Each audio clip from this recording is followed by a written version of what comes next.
Van Stephen இந்த 2 grains மட்டும்தான் pier produce பண்ணுறதுக்கு யூஸ் பண்ணுறாங்க. வேறு எதுவும் யூஸ் பண்ணுறதில்ல. இந்த மாதிரி கலர்டு லைட்ஸ் வச்சு இன்றைக்கி அவங்க என்ன பிராண்ட் ஆஃப் பியர் ப்ரொடியூஸ் பண்ணுறாங்கன்னு சொல்லிட்டு ஒரு ஐடென்டிஃபிகேஷன் கொடுக்குறாங்க. ஸோ இங்கே இருக்கிற ப்ரூ மாஸ்டர் வந்து இந்த டேப் வழியாக பியர் டேஸ்ட் பண்ணிக்கலாம். ஸோ டேஸ்டிங் பிளேஸ் மாதிரி வச்சுருக்காங்க. அப்புறம் பக்கத்தில் வந்து இவங்க செஸ்னட் ட்ரீயை வந்து பிளான் பண்ணியிருக்காங்க அந்த செல்லார் பக்கத்துலேயே. எதனாலனா செஸ்னட் ட்ரீல தான் வந்து உங்களுக்கு அந்த பிரான்ச்சஸ் வந்து டென்ஸாக இருக்கும்னு சொல்லி இவங்க சொல்கிறாங்க. ட்ரெடிஷ்னல் ப்ரூவரி மெத்தடோட ப்ராசஸை வந்து இங்கே ஒரு பில்டிங்கில் பெயிண்ட் பண்ணியிருப்பாங்க. நம்ம ட்ராவல் லாகில் இன்றைக்கி நான் வழக்கமாக போகிற பிளேஸ்லேருந்து கொஞ்சம் வித்தியாசமாக ஒரு பிளேஸ் போக போகிறேன்.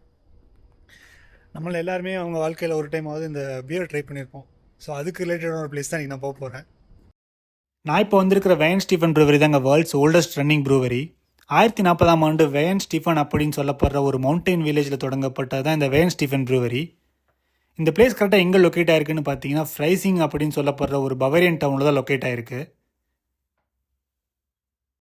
நான் இன்றைக்கி இந்த ப்ரூவரிக்குள்ளே போகிறதுக்கு ஒரு கைடட் டூர் தான் புக் பண்ணியிருக்கேன். உள்ளே போகிறதுக்கு வந்து நம்ம இப்போ கைடட் டூர் மூலியம் போய்க்கலாம். பட் உள்ளே போய் ஷூட் பண்ணுறதுக்கு வந்து நம்ம பர்மிஷன் வாங்கணும். மெயில் அனுப்பி பர்மிஷன் வாங்கணும். ஸோ நான் முன்னாடி பர்மிஷன் வாங்கிட்டேன். ஸோ உள்ளே போய் ஷூட் பண்ணுறதுக்கு 700களில் இந்த பிளேஸ் வந்து ஒரு மொனாஸ்ட்ரியாக இருந்திருக்கு. இந்த மொனாஸ்ட்ரியில் அந்த டைமில் இருந்த செயின்ட்டுங்க வந்து பியர் ப்ரொடியூஸ் பண்ணியிருக்காங்கன்னு சொல்லப்படுது. இப்போ நீங்கள் இந்த ஃபோட்டோவில் பார்க்குற செயின்ட் கோர்பினியன் தான் அந்த மொனாஸ்ட்ரியோட ஹெட்டாக இருந்திருக்காரு அந்த டைமில். அப்புறம் லேட்டர் பார்ட் ஆஃப் தி இயரில் வந்து இவங்க பியர் ப்ரூவரியாக கன்ஸ்ட்ரக்ட் பண்ணி மாற்றிருக்காங்க. ப்ரூவரி டூர் ஸ்டார்ட் பண்ணுறதுக்கு முன்னாடி எங்களை அந்த வேன் ஸ்டீஃபன் மியூசியமில் உட்கார வச்சுருந்தாங்க. அந்த வேன் ஸ்டீஃபன் மியூசியமில் பார்த்தீங்கன்னா அந்த காலத்தில் யூஸ் பண்ண பியர் பாட்டில்ஸு, அப்புறம் இந்த ப்ராசஸிங் மெட்டீரியல்ஸ், ப்ராசஸிங் டூல்ஸு இதெல்லாமே வந்து எக்ஸிபிட் பண்ணி ஷோகேஸ் பண்ணியிருக்காங்க. பியர் ப்ரொடியூஸ் பண்ணுறதுக்கான ஃபஸ்ட்டு ஸ்டேஜ் இங்கிருந்து தாங்க ஸ்டார்ட் ஆகுது. இப்போ நீங்கள் பார்க்குற அந்த பெரிய ஸ்டீல் கெட்டில் தான் வந்து இவங்க ஹாட் வாட்டரோட எல்லா கிரெயின்ஸையும் மிக்ஸ் பண்ணி சுகர் எக்ஸ்ட்ராக்ட் பண்ணுவாங்க. அந்த ப்ராசஸ்க்கு இவங்க மேஷிங் அப்படின்னு சொல்லுவாங்க. இந்த மேஷிங் ப்ராசஸ் முடிஞ்ச உடனே இவங்க ஹாப்பை ஆட் பண்ணி இந்த வாட்டரை வந்து பியராக கன்வெர்ட் பண்ணுவாங்க. அந்த பியரோட ஃப்ளேவர், அந்த அரோமாவை க்ரியேட் பண்ணுவாங்க. இதில் ஒன்று வந்து வீட், அப்புறம் இன்னொன்று வந்து பார்லி. வேன் ஸ்டீஃபன் இந்த 2 கிரெயின்ஸ் மட்டும்தான் பியர் ப்ரொடியூஸ் பண்ணுறதுக்கு யூஸ் பண்ணுறாங்க. வேறு எதுவும் யூஸ் பண்ணுறதில்ல. இந்த ஃபெர்மெண்டேஷன் டேங்க்கில் தாங்க ஃபெர்மெண்டேஷன் ப்ராசஸ் நடக்குது. அதாவது இங்கே ஈஸ்ட் ஆட் பண்ணி இவங்க சுகரை வந்து ஆல்கஹால் அண்ட் கார்பன் டை ஆக்சைடாக கன்வெர்ட் பண்ணுவாங்க.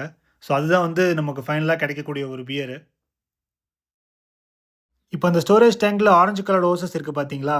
அந்த ஹோஸ் வழியாக தான் இவங்க ஃபைனலாக ப்ரொடியூஸ் ஆகிற பீரை வந்து பாட்லிங் பிளான்ட்டுக்கு அனுப்புவாங்க.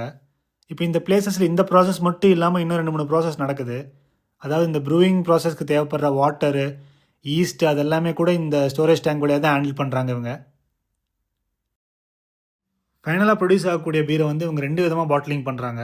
ஒன்று வந்து நார்மல் கிளாஸ் பாட்டில்ஸில், அப்புறம் இன்னொன்று வந்து இந்த மாதிரி சிலிண்டர்ஸில். ஸோ இந்த 2 விதமாக பாட்டிலிங் பண்ணதுக்கப்புறம் இவங்க வந்து மார்க்கெட்டுக்கு செல் பண்ணுறதுக்கு அனுப்புகிறாங்க. இப்போ நீங்கள் பார்க்குற பிளேஸ் தான் வந்து இந்த ஸ்டோரேஜ் யார்டு. இங்கே தான் வந்து இந்த சிலிண்டர்ஸ் எல்லாம் ஸ்டோர் பண்ணி வச்சுருப்பாங்க. அப்புறம் நான் கைடு கிட்ட கேட்டேன், இந்த மாதிரி நான் வந்து இந்த பாட்டிலிங் பிளான்ட்குள்ளே போய் ஷூட் பண்ணலாமா அப்படின்னு சொல்லிட்டு. பட் ஆனால் அவர் அலௌட் இல்லை அப்படின்னாரு. ஸோ அதனால் நான் இங்கே மட்டும் உங்களுக்கு ஷூட் பண்ணி காட்டுறேன். ஸோ இங்கே எப்படி ஸ்டோர் பண்ணுறாங்க அப்படின்னு சொல்லிட்டு.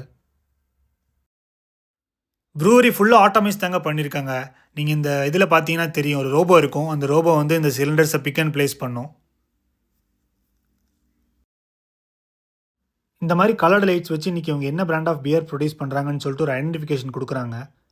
ஃபார் எக்ஸாம்பிள் அங்கே வந்து ஒரு க்ரீன் லைட் இருந்துச்சுன்னா ஒரு different brand of beer produce ஆகுதுன்னு சொல்லிட்டு ஒரு அர்த்தம். ப்ரூவரிலே எனக்கு ஃபேவரட்டான பிளேஸ் இதாங்க. எதனாலலாம் இங்கே டேப் தெரியுது பார்த்தீங்களா? இந்த டேப் வழியாக பியர் வரும். ஸோ இங்கே இருக்கிற ப்ரூ மாஸ்டர் வந்து இந்த டேப் வழியாக பியர் டேஸ்ட் பண்ணிக்கலாம். ஸோ டேஸ்டிங் பிளேஸ் மாதிரி வச்சுருக்காங்க. வேன் ஸ்டீஃபன் ப்ரூவரி அப்புறம் அந்த டெக்னிக்கல் யூனிவர்சிட்டி ஆஃப் மியூனிக் 2 பேரும் கொலாபரேட் பண்ணி நிறையா கோர்சஸ் ப்ரொவைட் பண்ணுறாங்க.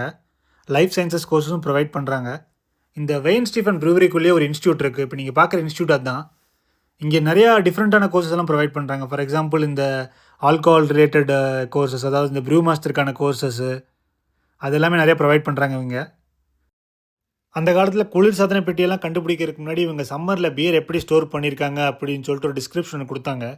அந்த டிஸ்கிரிப்ஷனில் என்ன சொல்கிறாங்கன்னா, இந்த மாதிரி கார்டன் ஏரியாவில் வந்து அண்டர் கிரவுண்ட் செல்லார் இவங்க க்ரியேட் பண்ணிவிட்டு அந்த அண்டர் கிரவுண்ட் செல்லாரை வந்து பியரை ஸ்டோர் பண்ணியிருக்காங்க. சம்மரில் தான் இது தேவைப்படும். வின்டரில் வந்து இவங்களுக்கு பிரச்சனை கிடையாது, கோல்டாக இருக்கிறனால. அப்புறம் பக்கத்தில் வந்து இவங்க செஸ்னட் ட்ரீயை வந்து பிளான் பண்ணியிருக்காங்க அந்த செல்லார் பக்கத்துலேயே. எதனாலனா செஸ்னட் ட்ரீல தான் வந்து உங்களுக்கு அந்த பிரான்ச்சஸ் வந்து டென்ஸாக இருக்கும்னு சொல்லி இவங்க சொல்கிறாங்க. ஸோ அதனால தான் ட்ரெடிஷ்னல் பியர் கார்டனில் வந்து கண்டிப்பாக செஸ்னட் ட்ரீ இருக்குமாமா. ட்ரெடிஷ்னல் ப்ரூவரி மெத்தடோட ப்ராசஸை வந்து இங்கே ஒரு பில்டிங்கில் பெயிண்ட் பண்ணியிருப்பாங்க. அதாவது அந்த மெத்தடில் வந்து ஸ்டார்டிங் டு எண்ட் என்ன ப்ராசஸ் நடக்குது அப்படின்னு சொல்லிட்டு. ஃபைனலாக பியர் டெஸ்டிங்கு தாங்க வந்திருக்கோம். இங்கே ப்ரொடியூஸ் ஆகக்கூடிய ஒரு 4 டைப் ஆஃப் பியரை வந்து கொண்டு வந்து கொடுத்துருக்காங்க டேஸ்டிங்க்கு. நீங்கள் ஏதாவது ஆல்கஹால் குடிக்கலைன்னா கூட உங்களுக்கு வந்து நான் ஆல்கஹாலிக் பியர் மேண்டேட்டரியாக கொடுப்பாங்க. அது கேட்கணும்னு அவசியம் இல்லை. இந்த ஜெர்மன் பிரெட்டுக்கு பேர் தாங்க பிரெட்சலு. இவங்க ஜெர்மன்ஸ் எங்கே போனாலும் இந்த பிரெட்சலை கொண்டு வந்து வச்சுருவாங்க. இதுதாங்க இவங்களோட கலர் ஐடென்டிஃபிகேஷன் கார்டு. ஸோ அதாவது இவங்க தயாரிக்கக்கூடிய ஒரு ஒரு பீரோட கலரும் வந்து இங்கே ஐடென்டிஃபை ஆகிருக்கும். ஸோ இந்த கலர் படி தான் அவங்களோட பீரும் இருக்கும். நான் டேஸ்ட் பண்ண ஃபஸ்ட் எல்எஸ் பீரில் பார்த்தீங்கன்னா வாழைப்பழத்தோட ஸ்மெல் இருந்துச்சுங்க. நல்லா ஸ்ட்ராங்காகவே இருந்துச்சு அந்த ஸ்மெல்லு. அப்புறம் இந்த பீருமே பார்த்தீங்கன்னா ஹார்ட்னஸ் அதிகமாக இருக்குது, சுகரும் அதிகமாக இருக்குது. நம்ம ஊரில் பார்த்தீங்கன்னா ஹார்ட்னஸ் அதிகமாக இருக்கும், சுகர் கம்மியாக இருக்கும் அந்த பியரில். ஆனால் இவங்களோட பியரில் வந்து ஹார்ட்னஸும் அதிகமாக இருக்குது, சுகரும் அதிகமாக இருக்குது. குடிக்கிறதுக்குமே கொஞ்சம் ஸ்மூத்தாக இருக்குது. நான் டேஸ்ட் பண்ண செகண்ட் பியர் தாங்க வீட் பியரு. அதாவது வீட்டில் தயாராகக்கூடிய ஒரு பியரு. இந்த பியர்லையுமே பார்த்தீங்கன்னா பனானாவோட ஸ்மெல் இருந்துச்சு. எனக்கு இந்த பியர் தாங்க ஃபேவரெட்டு. ஏன்னா இந்த பியரோட ஹார்ட்னஸ் வந்து இந்த எல்எஸ் பியரோட கொஞ்சம் அதிகமாக இருந்தனால எனக்கு இது கொஞ்சம் பிடிச்சது இந்த பியரை. நான் இந்த ப்ரூவரி டூரோட vlog எடுக்கிறதுக்கு ஒரு முக்கியமான ரீசன் பார்த்தீங்கன்னா, ஜெர்மனியில் வந்து பியர் ட்ரிங்கிங் ஒரு பூஸ்ட்காக மட்டும் பண்ணுறது இல்லைங்க. அதை அவங்க ஒரு கல்ச்சராக பார்க்குறாங்க. என் கல்ச்சரை தாண்டி லாவாகவும் பார்க்குறாங்க. நான் ஏன் இதை சொல்கிறேன்னா, 1516ஆம் ஆண்டு வந்து ஜெர்மனியில் ஒரு லா இம்ப்ளிமெண்ட் பண்ணியிருக்காங்க. அதை வந்து இவங்க பியர் பியூரிட்டி லான்னு சொல்லி இங்கிலீஷில் சொல்லுவாங்க. ரெய்னைட்ஸ் கெப்போர்ட்டுன்னு சொல்லிட்டு ஜெர்மனியில் சொல்லுவாங்க. அந்த லா என்ன சொல்லுதுன்னா, ஜெர்மனியில் தயாராகக்கூடிய பியர் வந்து வெறும் 3 இன்க்ரீடியன்ட் வச்சு தான் தயாராகணும். ஒன்று வந்து வீட்டு இல்லைன்னா பார்லி, ரெண்டாவது வந்து ஹாப்பு, மூணாவது வந்து வாட்டர். அப்புறம் 1700க்கு அப்புறம் தான் இவங்க ஈஸ்டே ஆட் பண்ணியிருக்காங்க உங்களோட ப்ரொடக்ஷன் ப்ராசஸில். அப்புறம் அட்வைஸ் பண்ணுற அளவுக்கு நான் ஒன்றும் பெரிய ஆள்லாம் கிடையாதுங்க. பட் ஆனால் நான் ஒன்று தான் சொல்லுவேன், ட்ரிங்க் பண்ணாலும் ரெஸ்பான்சிபிளாக ட்ரிங்க் பண்ணுங்கள், அவ்வளோதான். நம்ம ட்ரிங்க் பண்ணுறனால நம்ம சுற்றி இருக்கிறவங்களுக்கும் நம்ம ஃபேமிலி ஆளுகளுக்கும் எந்த பிரச்சனையும் வரக்கூடாது, அவ்வளோதான். இந்த ப்ரூவரி டூரோட vlog வந்து உங்களுக்கு பிடிக்கும் நான் நம்புகிறேன். அவ்வளோதாங்க, இந்த ப்ரூவரி டூர் முடிஞ்சிருச்சு.